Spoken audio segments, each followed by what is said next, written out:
The honourable member for Wentworth. Thank you, Madam Speaker. My question is to the Treasurer. What is the projected ratio of net foreign debt to GDP by the end of this financial year? The Honourable Treasurer. Madam Speaker, off the top of my head, I couldn't recall what number we have in. Well, you can do. Order. Order. You can do the sums yourself with a calculator. Just work out what you think GDP is out of the papers. Because I'm not Member for O'Connor. asked to answer your puny questions by doing research for him. Of childcare to families in this country. The honourable member for Wentworth. Thank you, Madam Speaker. My questions are going to the Treasurer. What is the revenue effect of bracket creep for the 1989-90 financial year? The honourable Treasurer. Madam Speaker, there just seems to be a total misunderstanding of the budget concept this year on the part of the opposition. Because the Leader of the Opposition asked a question earlier about the tax cuts. The tax cuts are funded in this year's budget. The budget wouldn't be $9.1 billion in surplus; it would be $14.6 billion were it not for the tax cuts. So then I get a question from the Shadow Treasurer, what he thinks fiscal drag, is the expression like he is, will be bracket creep over the course of the year when we've got a very large, the largest indeed, tax cut in our history being funded from this year. So, Madam Speaker, where the balance of collections versus the tax cuts finally lie, I'm not certain, but there's quite a clear commentary in Statement 2 about some of these points. And the main point is that, of course, the tax share in GDP this year will be the same year as when the last government was in office. That is, in the last 2 years of the budgets of the Fraser government, the revenue share in GDP was 26.2%, the same as it is in forecast for this year. But instead then of a budget deficit of $9 billion plus, which was bequeathed to this government, you've got a surplus of $9 billion. You've got a surplus of over 2% of GDP on the same revenue share which you had when you were last in office. So, I mean, how's that grab you?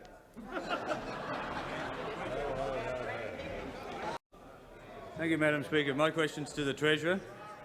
The July balance of payments figures suggest that the economy is still growing strongly. If economic growth in the September quarter is about 1%, is it a fact that the budget growth forecasts imply no further growth in the remaining 3 quarters of this financial year? The honourable Treasurer. Madam Speaker, the Shadow Treasurer was banging this drum last night. Let me just straighten him up on what it means. He's talking about a recession. Now, he ought to know he and his former Treasurer were the recession specialists. They gave us the first negative growth in 30 years in 1982-3. And as I've said in this House on a number of occasions, it takes an extra special talent to actually make an economy contract. But that's what you managed to do. Well, you're in office, you're around the corridors, you're around giving me advice, and what we saw was less than zero. We had a contraction. That's what a recession is. We've got in here 2 3/4% growth on average for the year, which is a respectable number by OECD standards. Slower than last year, but not much slower on the national accounts. Last year was 3.3. This is 2 3/4. That will imply some slowing over the course of the year. But it won't mean a recession. It won't mean a recession. And the balance of payments today has no implication for growth in the economy. It only has an implication for demand conditions which obtained 6 or 9 months ago when imports were ordered then. And today's balance of payments is well within the current account forecast which we published in the budget last night. Exports in today's number, exports were up 6% seasonally adjusted. They've been growing by 7% on average for the last 5 years, the highest rate of growth for the last 25 years. The highest rate of growth for the last 25 years. In other words, we've accomplished a fundamental restructuring of the economy that evaded you for so long. And I gave the figures last night, I'll give them again. In the 5 years to 1988, 1989, we've had a average rate of investment growth of 10.8%. In your Order. previous 5 years, it was 1.6. 1.6. In other words, our growth rate in investment has been 7 times stronger. And in the 5 years before that, the 5 years to 1978, it was 2.3. 2.3.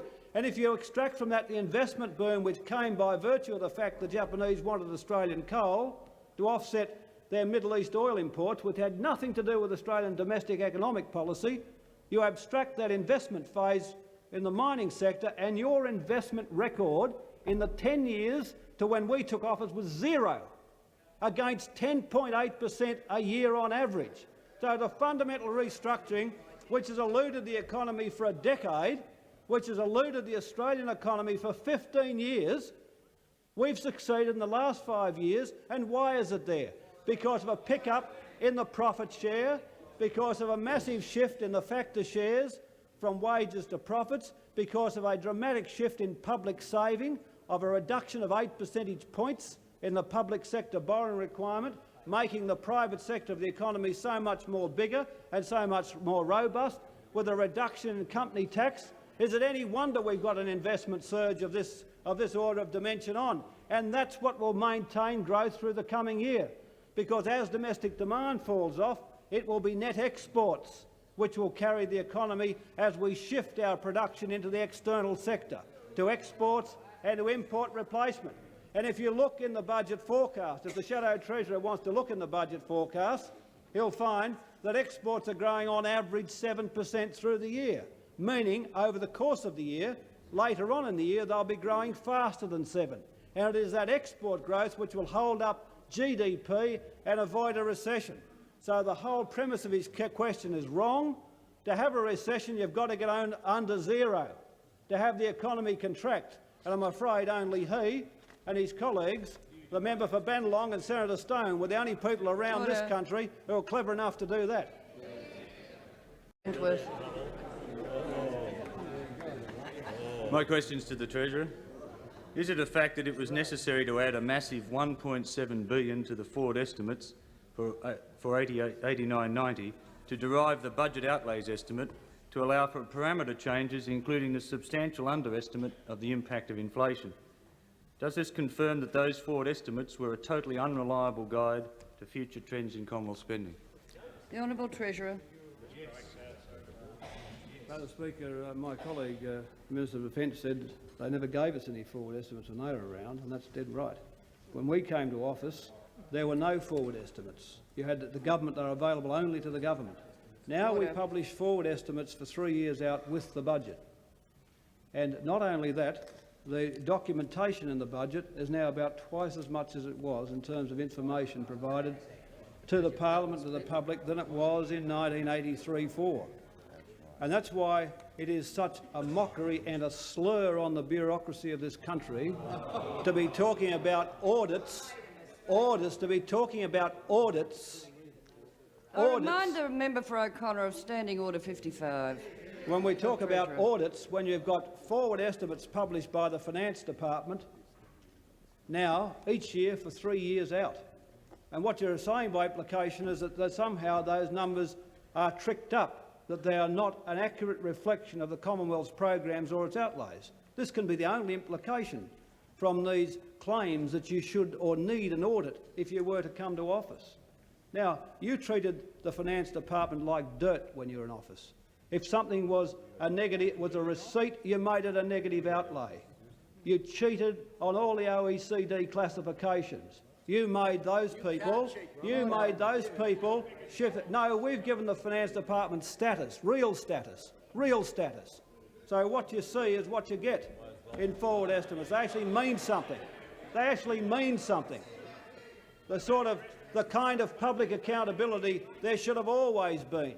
But now, to hide behind the fact that you're not prepared to declare your policies, with the Leader of the National Party having the audacity to say that he will announce them in an election campaign, the kind of cynicism he would have learned from Jack McEwen and Anthony and Nixon and all the other country party thugs we saw in this parliament for years. What you'll show us now is you'll show us the colour of your policies in the election campaign. Well, brother, I think you're in for a rude shock. just the same as your colleagues in the Liberal Party would be if they were to fall for that. But the fact is the forward estimates do mean something. And in here there is a reconciliation table which reconciles every adjustment of the outlays from the forward estimates through the April statement through the budget to now.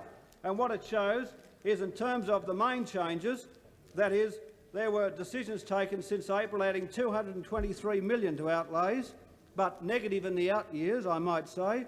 $1,621 million of new policy, less $1,399 million of savings. And the result is that, of course, we're seeing another negative outlays year. Now, that's the kind of accounts you should have always had.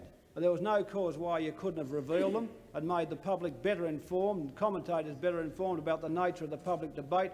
But because you're always cheating on policy, you cheated on the documents as well. The Honourable